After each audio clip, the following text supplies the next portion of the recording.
गई हैं और ये देखो। हे बोल दो हाय, हाय बोल दो हाय। और मैंने इसको इस पिंक कलर का सूट वेयर किया है और इसको इस टोपा पहनने में इतनी परेशानी हो रही है, पहनना नहीं चाह रहा है। और ये इशारा कि मैं इसको ये उतार दूँ, बहुत ज़्यादा रो रहा है, बहुत ज़्यादा बेचैन हो रहा है अभी इस वक्त ये।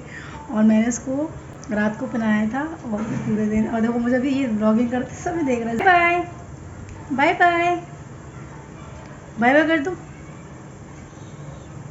Bye bye bye bye.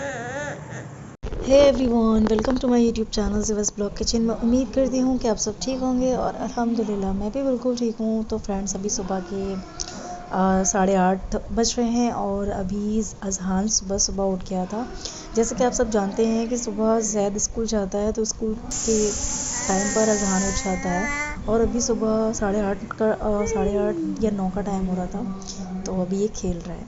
अच्छा, अभी सुबह सुबह मैंने नाश्ता वगैरह कर लिया और मैंने आपको एक वीडियो में बताया था, अपनी बहुत पहले एक वीडियो मैंने आप लोगों के साथ शेयर की थी जिसमें मैंने कॉटन के सूट मैंने दिखाए थे आप लोगों को। लेकिन मैंने कहा था कि मेरे जब सूट ये सिल कर आ जाएंगे तब मैं आप लोगों के साथ इन सूट को ज़रूर शेयर करूँगी कि सिल कर किस तरीके से लग रहे हैं। तो मैंने ये सूट कल वेयर किया था।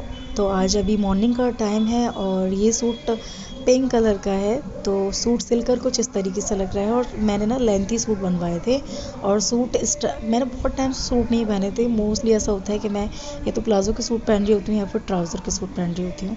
तो मेरा बहुत टाइम से मन चाह रहा था कि मैं कॉटन के सूट सिलवाऊँ, वो भी शलवार वाले, गर्मियों के लिए। लेकिन ये गर्मियों के लिए सिलवाए थे। अभी तो खैर सर्दियाँ चल रही हैं और ये जो व्लॉग आप लोग देख रहे हैं ये 2 हफ्ते पहले का है। तो उस टाइम पे तो थोड़ी सी गर्मी थी। तो अभी वैसे एक बात बताऊं, कॉटन के सूट ना सदाबहार सूट होते हैं, कभी भी आप उनको पहन सकते हो। और ज़्यादातर तो लेडीज़ कॉटन के सूट ही पहनती हैं। सर्दी होती है तब भी वो ऊपर से स्वेटर वगैरह डाल लेती हैं, शॉल वगैरह डाल लेती हैं। तो वैसे तो कॉटन के सूट सदाबहार हैं जैसे कि आप सब जानते हैं। तो मुझे भी सबसे ज़्यादा पसंद आते हैं। तो मैंने ये तीनों सूट सिलवा लिए थे। मैं तीनों सूट इसी वीडियो में आपके साथ शेयर करूँगी, सिल कर आ गए हैं। कौन सा सूट सबसे ज़्यादा प्यारा लग रहा है कमेंट बॉक्स में ज़रूर बताना। तो अभी सबसे पहले हम करेंगे रूम की क्लीनिंग। तो सबसे पहले सफाई कर लेते हैं। तो सफाई करने के लिए मैंने सारी डस्टिंग वगैरह कर ली है। अब बारी आती है मेरी बेडशीट बिछाने की। तो मैंने बेडशीट बिछाने के लिए सबसे पहले जो गद्दे हैं उनको थोड़ा आगे किया और अब सब चारों तरफ मैं अपनी बेडशीट को अच्छे से बिछा दूँगी और उसके बाद जो गद्दे हैं उनको पीछे की साइड कर दूँगी। चादर को थोड़ा सा हम गद्दे के जो पीछे की साइड होते हैं, जो सरियाना होता है बेड का, उस साइड से फोल्ड करेंगे और उसके बाद गद्दों को पुश करेंगे और पीछे की तरफ जब बेडशीट अच्छे से बिछ जाती है। तो ये जो बेडशीट आप देख रहे हैं ये मेरे शादी पर मेरी अम्मी ने मुझे चढ़ाई थी और ये मैं ज़्यादातर सर्दियों के टाइम में ही निकालती हूँ क्योंकि गर्मियों में गर्मी पहले से होती है और गर्मियों में आप सब जानते हैं कि कॉटन की बेडशीट ही ज़्यादा यूज़फुल रहती है। तो इसीलिए फिर मैं इसको कभी कभी यूज़ करती हूँ। गर्मियों में तो मैं यूज़ नहीं करती हूँ, लेकिन मैं जब भी इसको यूज़ करती हूँ तो हमेशा सर्दियों में ही निकालती हूँ। तो मैंने अभी सर्दियाँ चल रही हैं तो मैंने इस बेडशीट को निकाल लिया। साथ में इसके साथ सोफ़ा सेट का भी था और जो टेबल होती है उसके साथ का भी आया था, टेबल रनर भी आया था और इसके कुशन भी आए थे। तो पूरा सेट था, मतलब एक बेडशीट, 2 पिलो और कुशन कवर और ये सोफ़ा सेट देख रहे हैं ये भी था। सोफ़ा सेट का कवर था और जो टेबल रनर होती है वो भी था, पूरा सेट था। तो मुझे बहुत ज़्यादा पसंद आता है तो मैंने इसीलिए इसको इस बार निकाल लिया क्योंकि अभी सर्दियाँ चल रही हैं इसीलिए। अच्छा, अभी रूम क्लीन कर रही थी तो यहाँ पर डस्टिंग वगैरह मैंने कर दी थी। घर एक ऐसी जगह है जिसको आप कितना भी साफ़ कर लो फिर भी गंदा हो ही जाता है। और जहाँ बात आती है अगर बच्चों की, जिस घर में बच्चे होते हैं उन घर का सीन यही रहता है कि जो माएँ होती हैं वो मतलब घर में टॉयज़ उठाना, कभी बच्चे चीज़ें फैला देते तो माँ समेटते समेटते परेशान हो जाती। मेरे साथ भी कुछ ऐसा ही सीन होता है। मैं बहुत ज़्यादा थक जाती हूँ तब जाकर चीज़ों को जहाँ पड़ी होती है वहीं डालती। फिर भी मेरे दिमाग में चलती रहती है कि नहीं मुझे वो क्लीन करना था, बट अपनी बॉडी को भी रेस्ट देना होता है। अच्छा, अभी घर का काम हो गया सारा, किचन वगैरह भी मैंने क्लीन कर दिया। जो भी काम थे घर के वो सारे हो गए हैं। अब मैं नहाने जा रही थी तो उससे पहले मैंने सोचा कि मैं आप लोग के साथ ये सेकंड वाला जो सूट है वो शेयर कर लूँ। कलर इसका आप मैरून देख रहे हैं, प्रिंट बहुत प्यारा है। साथ में दोनों साइड में मैंने बेल लगवाई थी आस्तीन की तरफ। और गला आपको अगर मैं दिखाऊं, इसका गला भी मैं आपको दिखा देती हूँ। तो कुछ इस तरीके से ये गला बनाया था। गला आप लोगों को कैसा लग रहा है मुझे कमेंट बॉक्स में ज़रूर बताना, गले का डिज़ाइन कैसा लग रहा है। अच्छा, नीचे का अगर डिज़ाइन मैं आपको दिखाऊं तो जो डिज़ाइन आप देख रहे हैं पट्टी सी जो आ रही है और डॉट वाली रेड वाली, तो इस तरीके की, इस कलर की, इस तरीके से मेरी शलवार है इस कलर की। तो इसका थोड़ा सा पैटर्न यहाँ डाल दिया, इस तरीके से कमीज़ थोड़ी सी प्यारी लगने लगी। कॉटन के प्लेन सूट को अगर हम डिज़ाइन करके बनाए ना तो कॉटन के जो सूट होते हैं वो और ज़्यादा प्यारे लगने लगते हैं। ये है इसकी शलवार। शलवार का जो कपड़ा है वो सूट से भी ज़्यादा अच्छा है और बहुत सॉफ्ट कॉटन है, तो मुझे बहुत ज़्यादा पसंद आया था ये सूट।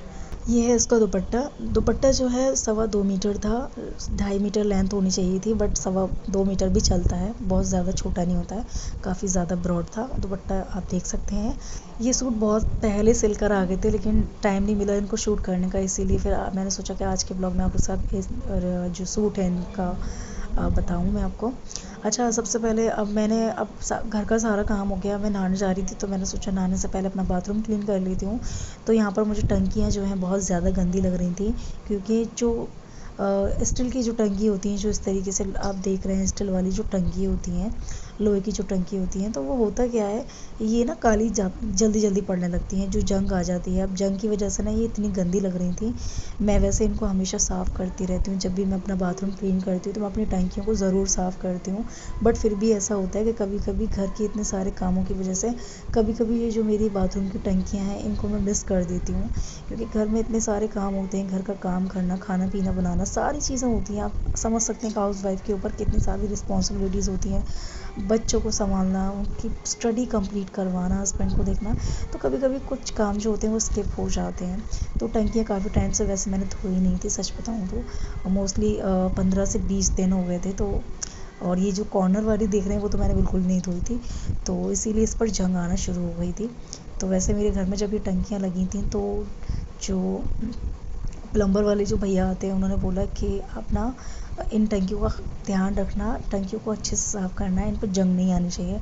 तो मैं काफ़ी टाइम तक इनको साफ़ करती रही कंटिन्यूसली, बट अजान के होने के बाद थोड़ा टाइम नहीं मिल रहा था, इसलिए खैर मैंने आज इन टंकियों को साफ़ किया है। तो टंकियाँ साफ़ करने के लिए मैंने जो बाथरूम क्लीनर होता है रेड वाला जो आता है उसको लिया और टंकी पर 5 से 10 मिनट के लिए छोड़ दिया था। 5 से 10 मिनट के बाद उसके बाद एक लोहे का जो जूना होता है वो किसी भी शॉप पर आपको मिल जाएगा आसानी से, तो लोहे के जूने से इसको इस तरीके से रगड़ा और रगड़ने कंटिन्यूस को अच्छे से धोते जाना है, रगड़ते जाना है।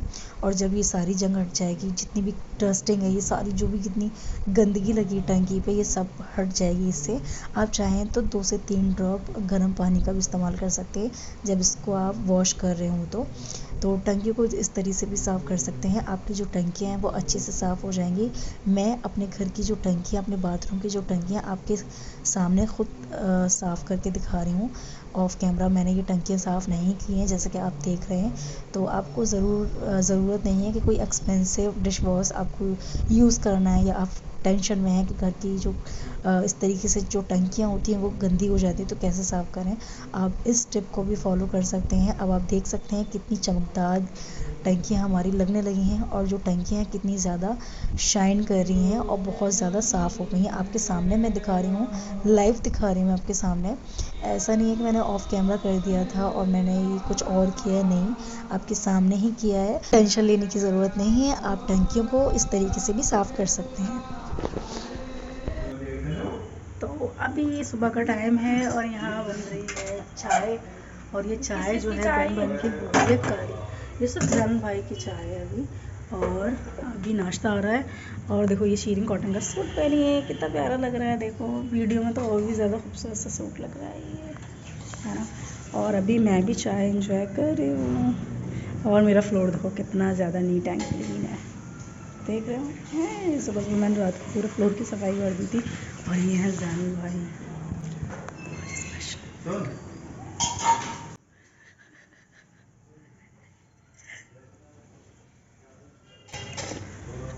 रात को मैंने सारे कपड़े धो दिए थे। और मैं आपको दिखाती हूँ, ये एक तो ये सूट मैंने आपको दिखाया था, तो ये सूट वाला जो सूट है मैंने धोकर डाला है। तो ये सूट था, एक बहुत प्यारा सूट था इसका, तो पिंक कलर, ये मुझे सबसे ज़्यादा पसंद आया था। और इसकी कॉटन अगर मैं आपको दिखाऊं तो कॉटन भी बहुत ज़्यादा सॉफ्ट है। और मैं दिखाती हूँ। रात को मैंने सारे कपड़े धोए थे, अभी आप देख सकते हैं यहाँ पर। और यहाँ मैंने ना मशीन लगा रखी है, और ये जो बेडशीट देख रहे हैं धुली है, जगह नहीं थी इसलिए मैंने इसको मशीन के ऊपर डाल दिया था।